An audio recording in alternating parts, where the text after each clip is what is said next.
And my name is Rayan Hawili, and I'm one of the 2 volunteer interns here.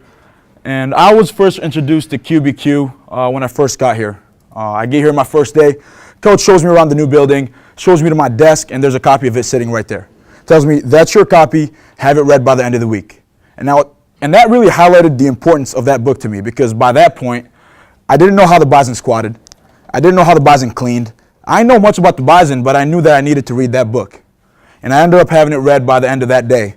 And not because I'm a great reader, but because it's a very short read, and John Miller does a great job of just telling stories throughout, so it makes it a very easy read. Now, as Coach said, QBQ is all about practicing personal accountability, and how personal accountability is the key for you to reach your goals, compete in your field, and engage in exceptional teamwork. Now, John Miller introduces us to 2 different types of questions. The first one is an incorrect question, an IQ. Now, this is our first impulse, or asking this question is our first impulse when things don't go right. And an IQ will begin with a why, when, or who. It'll contain a they, we, or you, and it won't focus on action. It's usually a complaint, it's usually an excuse, it's usually a way to pass off the blame to somebody else, okay, to point the finger at somebody else. John Miller wants us to look past the IQ, look past that initial impulse, and ask ourselves QBQs, the questions behind those incorrect questions. And a QBQ will begin with a what or how, contain an I, and it will absolutely focus on action. It will demand action. Now, if you spend any time in our offices or around our guys, you're going to hear somebody say QBQ it. And that's our very own way of saying, figure it out, find a solution. Okay? Because we've all read the book and we all have that common ground, okay, we can understand that if somebody told you to QBQ it, you're probably making an excuse, you're probably making a complaint. Just figure it out. Own it, figure it out. Now, this is Scott. He's our GA. And him and I work together a lot. We work in close quarters. We trade jabs all the time. I mean, he's pretty much a big brother to me by now. And while we work together, I find myself asking myself a lot of IQs. And the main one is, well, why is Scott so small? Okay, he's working in his profession. Why is he so small? And I took this morning after his lift, so it's 100% accurate. And it's an IQ because, well, it begins with a why. It contains a he and Scott, and it just doesn't demand action, right? It's a complaint. It's me complaining about Scott. Now, here's how we QBQ it. How can I help Scott fill his shirts better? Okay, I'm taking ownership because, well, it'll begin with how. It's a QBQ because it begins with how.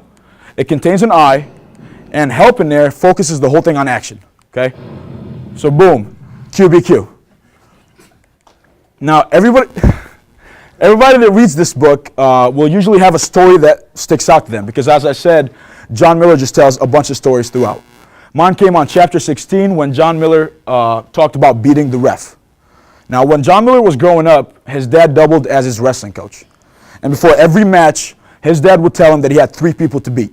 Okay? He had to beat his opponent, which was obvious. He had to beat himself. He couldn't make those mental errors. And he also had to beat the ref. Okay? He would tell him that if he wanted to win, he had to be good enough to beat the ref. And I really like that quote because, well, what does that mean? It means that you have to be so good that no matter how many bad calls the ref makes, you still find a way to win, right? You can't blame the ref, and you can't blame the circumstances. Just find a way to win. And then I started thinking, well, how can I apply this to our profession? And then I started waking up early, right? I started thinking that you have to wake up early.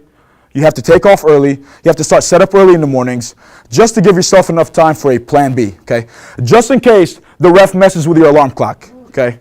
Or the ref deflates your tire in the morning. Or the ref pulls you over and you have a Michigan plate in North Dakota and now you're going to be late to Coach Meade's morning group.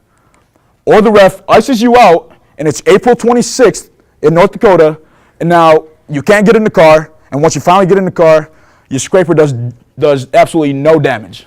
So now you have to wait and let the defroster do its job. And now again, you're almost late to Coach Meade's morning group. And then I also thought about, you have to communicate very well. Okay, in this profession, you're going to be part of a staff, and you have to just communicate well with them. You have to know what your job is or what they're expecting you to do while you're on the floor, while you're in downtime, no matter what it is.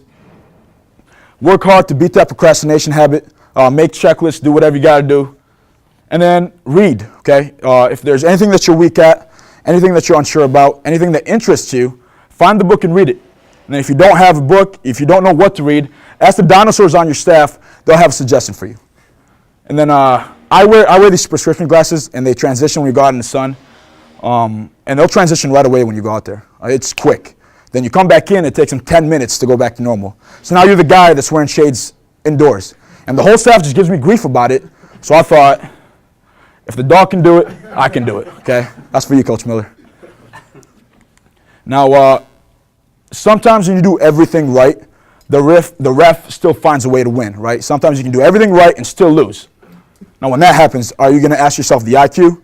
Are you going to make the complaint, make the excuse, point the finger? Or are you going to look past that and then ask yourself the QBQ? Own it, figure it out, do better next time. Now, to finish our talk on QBQ, here is Nick Anderson.